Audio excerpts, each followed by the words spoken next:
Hello, नमस्कार. आनंदी कट्ट्यावर मी जयंत ठोंबरे आपल्या सर्व श्रोत्यांचं मनपूर्वक स्वागत करतो.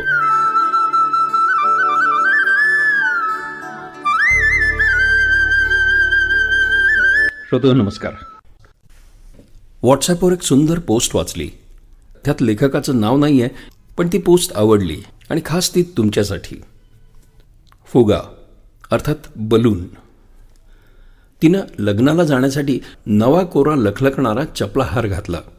तो हार करून घेण्यासाठी मी कित्येक महिने एक पैसा जमवला होता. पण हार घरी आल्यानंतर 2 दिवसांनी त्याला मॅचिंग कानातलं हवं असं तिला वाटू लागलं आणि या चपला हाराचा आनंद जाऊन कानातलं कधी आणि कसं बनवायचं याची विवंचना मागे लागली. हा माझा तिचा नेहमीचाच अनुभव होता. हवी ती गोष्ट मिळाल्यानंतर तात्पुरता आनंद होतो, पण पुढचं व्यवधान लागतं त्यात ती इतकी दमून गेलेली होती की विचारता सोय नाही. अनेक प्रकारचे दागिने, साड्या, क्रॉकरी, गाडी हे मिळवूनही आपण आनंदी कसे नाही हा विचार तिला सतावत होता. काल परवाच ती नाना पाटेकर यांचं एक भाषण यूट्यूबवर पाहत होती. तेव्हा ते म्हणाले, देवानं आपल्याला 2 हात दिलेत. 2 हाताच्या ओंजळीत जेवढं मावेल तेवढंच आपल्याला पुरेसं आहे. तेवढं भरल्यानंतर ते मातीत पडण्या अगोदर लोकांना देऊन टाका, कारण नाहीतरी ते जाणारच आहे. तिच्या मनात आलं की नाना शेतकऱ्यांसाठी, समाजासाठी एवढं काम करतात कारण त्यांच्याकडे प्रसिद्धी आहे, पैसा आहे. आम्ही काय करायचं म्हटलं तर ते कसं शक्य आहे?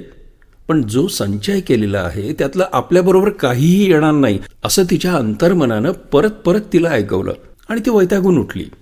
मन कुठंच रमत नाही म्हणून उठली आणि बाहेर चालायला लागली. रस्त्यावर एक 15 वर्षाचा मुलगा हेलियम भरून फुगे विकत होता. ताई घ्या की फुगा. अहो ताई, आज काहीच विक्री झाली नाही. लय वर जातोय बघा माझा फुगा. बघा तरी, तो काकुळतीला येऊन म्हणाला. तिनं त्याच्याकडनं 6 हेलियमचे फुगे घेतले. तो एकदम खुश झाला.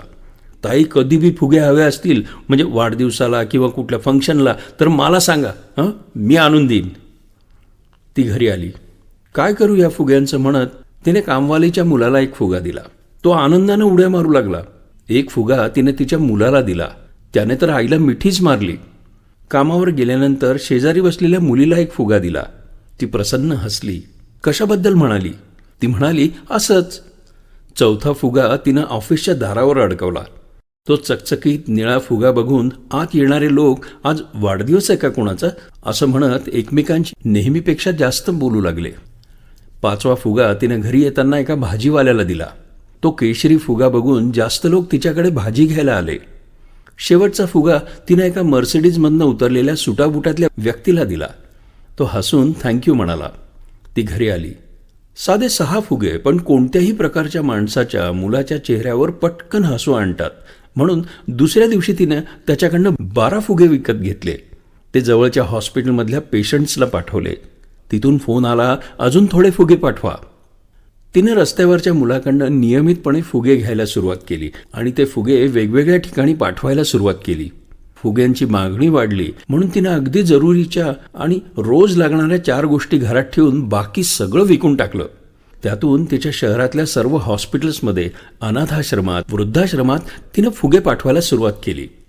माहीत नसलेल्या बायका, मुला, माणसांकडनं तिला सुंदर पत्र यायला सुरुवात झाली. मेसेजेस येऊ लागले.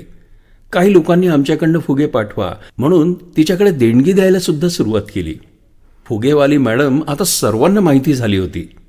आता तिने एक बोधकथा लिहून त्या फुग्याबरोबर पाठवायला सुरुवात केली. ती लोकांना तर खूपच आवडू लागली. शहरातल्या TV चॅनल्सच्या लोकांनी आता तिची दखल घेतली. तिला मुलाखतीला बोलवलं. त्यांनी विचारलं, मॅडम, ही फुग्याची कल्पना कशी आली?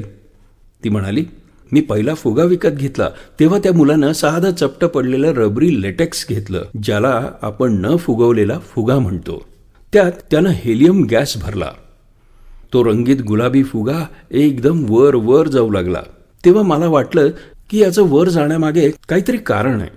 नाहीतर हा एका बॉक्समध्ये नुसताच पडून तर होता. जर एका साध्या फुग्याच्या आत एवढं काही असेल तर माणसाच्या आत देखील नक्कीच काहीतरी असलं पाहिजे.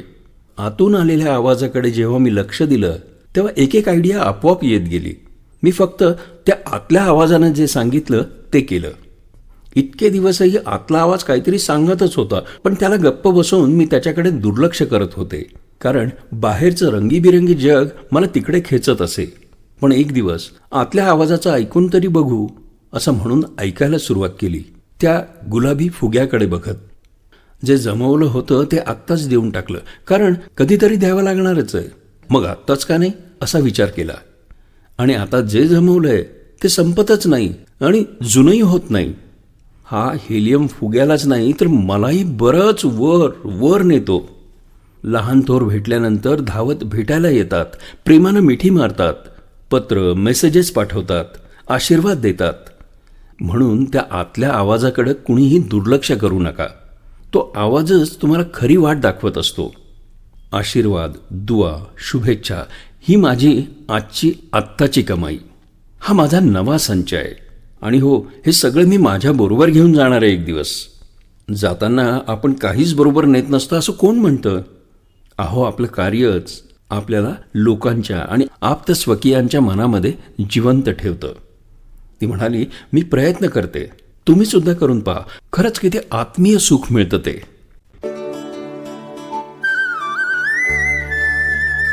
यानंतर पुढचा कार्यक्रम ऐकायला विसरू नका, आनंदी कट्टा रेडिओ जयंतवरून.